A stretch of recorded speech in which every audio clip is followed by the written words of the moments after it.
नमस्कार, दृष्टि आईएएस के टुडेज जीके प्रोग्राम में आपका स्वागत है। शुरुआत करते हैं अभ्यास प्रश्न से।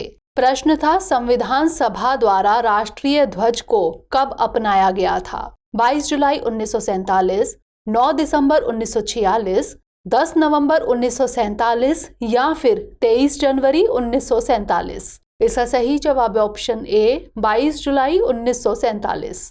22 जुलाई 1947 को भारत की संविधान सभा ने राष्ट्रीय ध्वज को अपनाया था, इसलिए विकल्प ए सही है।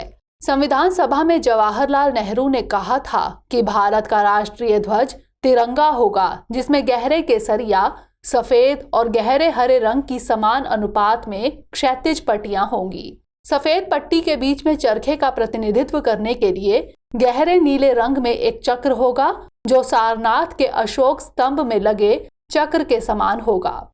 तो इस तरह इस प्रश्न का सही जवाब है ऑप्शन ए, 22 जुलाई 1947। आज के सेशन का पहला प्रश्न है, बाल गंगाधर तिलक के संदर्भ में निम्नलिखित कथनों पर विचार कीजिए। 1. Orion studies in the antiquity of Vedas उनकी प्रमुख रचना है। 2. उन्होंने दादाभाई नौरोजी के धन बहिर्गमन के सिद्धांत को स्वीकार किया था। उपरोक्त में से कौन सा यहाँ से कथन सही है या फिर है? केवल एक, केवल दो, एक और दो दोनों, या फिर ना तो एक और ना ही दो। इसका सही जवाब है ऑप्शन सी, एक और दो दोनों, यानी दोनों कथन सही हैं। आज यानी 23 जुलाई प्रधानमंत्री नरेंद्र मोदी ने स्वतंत्रता सेनानी बाल गंगाधर तिलक को उनकी जयंती पर श्रद्धांजलि अर्पित की। बाल गंगाधर का जन्म 23 जुलाई 1856 को महाराष्ट्र के रत्नागिरी में हुआ था। इन्हें लोकमान्य तिलक के नाम से भी जाना जाता है। तिलक ने वर्ष 1881 में अंग्रेजी में मराठा और मराठी में केसरी साप्ताहिक शुरू किया था। Orion studies in the antiquity of Vedas उनकी प्रमुख रचना है, इसलिए कथन एक सही है। उन्होंने ब्रिटिश सरकार की आलोचना की और दादाभाई नौरोजी के धन बहिर्गमन के सिद्धांत को स्वीकार किया था, इसलिए कथन दो भी सही है। तो इस तरह इस प्रश्न का सही जवाब है ऑप्शन सी, एक और दो दोनों। अगला प्रश्न है, मध्य प्रदेश का कौन सा जिला देश का पहला हर घर जल से प्रमाणित जिला बना है?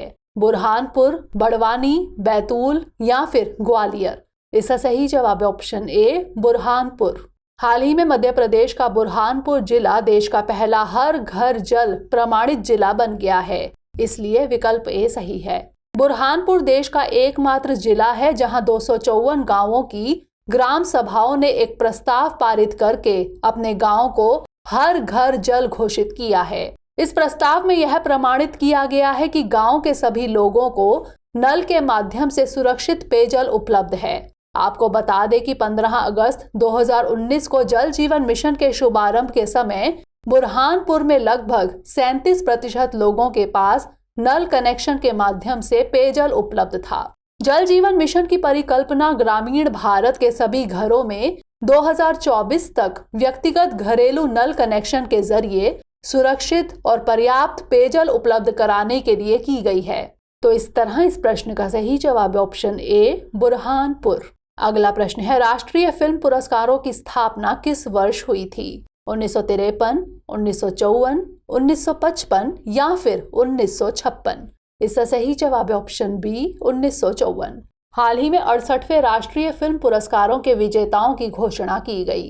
राष्ट्रीय फिल्म पुरस्कार भारत में सिनेमा के क्षेत्र में दिए जाने वाले सबसे महत्वपूर्ण पुरस्कार हैं। इन पुरस्कारों का आयोजन भारत सरकार का फिल्म समारोह निदेशालय करता है। इन पुरस्कारों की स्थापना वर्ष 1954 में हुई थी। तो इस तरह इस प्रश्न का सही जवाब है ऑप्शन बी, 1954। अगला प्रश्न है, भारतीय अंटार्कटिक विधेयक 2022 के संदर्भ में निम्नलिखित कथनों पर विचार कीजिए। 1. यह विधेयक अंटार्कटिक संधि का अनुसरण करता है। 2. इसमें पर्यावरण, वन और जलवायु परिवर्तन मंत्रालय के तहत भारतीय अंटार्कटिक प्राधिकरण यानी IAA की स्थापना का प्रस्ताव किया गया है। उपरोक्त में से कौन सा यहाँ से कथन सही नहीं है या फिर है? केवल एक, केवल दो, एक और दो दोनों, या फिर ना तो एक और ना ही दो? इसका सही जवाब है ऑप्शन बी, केवल दो, यानी केवल पहला कथन सही है।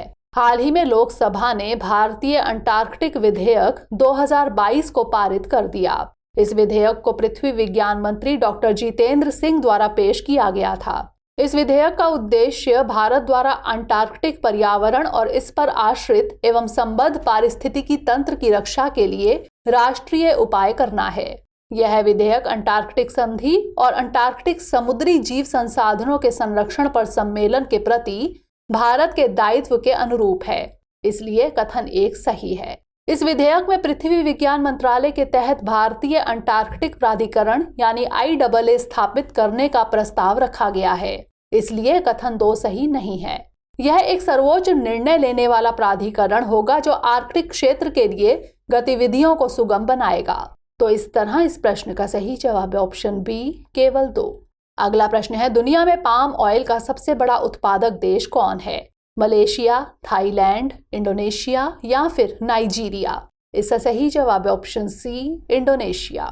विश्व व्यापार संगठन 2030 तक पाम ऑयल के आयात को चरणबद्ध तरीके से समाप्त करने के यूरोपीय संघ यानी EU फैसले के खिलाफ लाए गए 2 मामलों पर जल्द ही मध्यस्थता कर सकता है।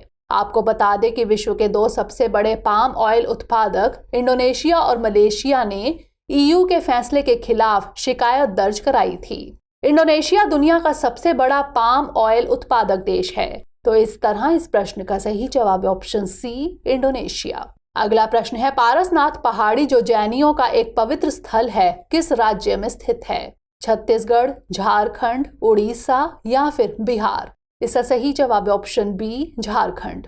हाल ही में नई दिल्ली में झारखंड के मुख्यमंत्री हेमंत सोरेन ने एक नई झारखंड पर्यटन नीति 2021 का शुभारंभ किया। इस पर्यटन नीति का उद्देश्य झारखंड में पर्यटन स्थलों को विकसित करके राज्य में पर्यटन को बढ़ावा देना है।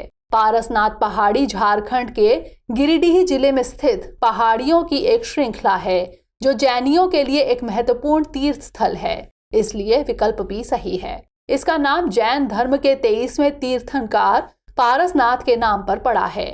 ऐसा माना जाता है कि यह वह स्थान है जहां 24 जैन तीर्थंकरों में से 20 ने मोक्ष प्राप्त किया था। तो इस तरह इस प्रश्न का सही जवाब है ऑप्शन बी, झारखंड।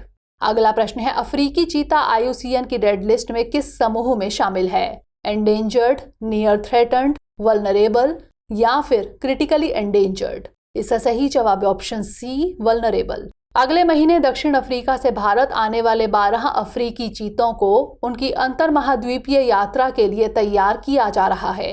ये भारत आने वाले 20 चीतों के पहले बैच का हिस्सा है, जबकि 8 अन्य चीते नामीबिया से मंगवाए जा रहे हैं। इन चीतों को मध्य प्रदेश के कूनो नेशनल पार्क में रखा जाएगा। IUCN की रेड लिस्ट में इस चीता को वल्नरेबल समूह में रखा गया है। तो इस तरह इस प्रश्न का सही जवाब है ऑप्शन सी, वल्नरेबल। अंतिम प्रश्न है, हाल ही में श्रीलंका का नया प्रधानमंत्री किसे नियुक्त किया गया है? दिनेश गुणवर्धने, मैत्रीपाल सिरिसेन, रानिल विक्रमसिंघे या फिर साजिश प्रेमदासा? इसका सही जवाब है ऑप्शन ए, दिनेश गुणवर्धने।